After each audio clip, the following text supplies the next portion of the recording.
Reporter Gulzar Ahmed Chandio Shahdadkot joint action committee Sindh जे सॾ ते GST PST वेटिंग उम्मीदवारनि प्रेस क्लब अॻियां मुज़ाहिरो कयो। उन मौक़े ते अॻुवाणनि चयो त असीं IBA पास PST GST 3 सालनि खां वेटिंग में वेही ओवर एज थी विया आहियूं, पर हुकूमत ऐं सरदार शाह मनपसंद इलाइक़नि में 33 ऐं 32 मार्कूं खणंदड़नि खे मास्टरी जा आर्डर ॾिना ऐं बाक़ी सिंध जा उम्मीदवार 40+ मार्कूं खणी हिन महिल ताईं वेटिंग उम्मीदवार ज़हनी अज़ियत, परेशानी, ज़हनी मरीज़ ऐं ख़ुदकुशियूं करण ते मजबूर थी विया आहिनि। मुज़ाहिरनि जो चवणु हुयो त समूरे सिंध में रिपोर्ट मूजिबि लखें ॿार स्कूलनि खां ॿाहिरि आहिनि।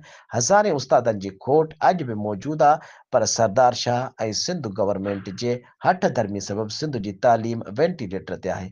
असां अपील ऐं मुतालबो कयूं था त असां नौजवाननि सां तालीम सां इल्म जी रोशनीअ खां महरूम ॿारनि सां इंसाफ़ कयो वञे। मुज़ाहिरनि मुतालबो कयो त टाइम पीरियड वधाए समूरे सिंध जा मेरिट पास वेटिंग उम्मीदवार भर्ती करे पखड़ियल बेचैनी ख़तमु कई वञे। ॿी सूरत में असीं 11 फरवरी ते कराची प्रेस क्लब जे CM हाउस तोड़े बिलावल हाउस अॻियां धरणो हणी पाण खे बाहियूं ॾींदासीं। पारां अदील मंगी, नदीम बहादुर बिरोही, मंसूर सीलरो, एजाज चरवार।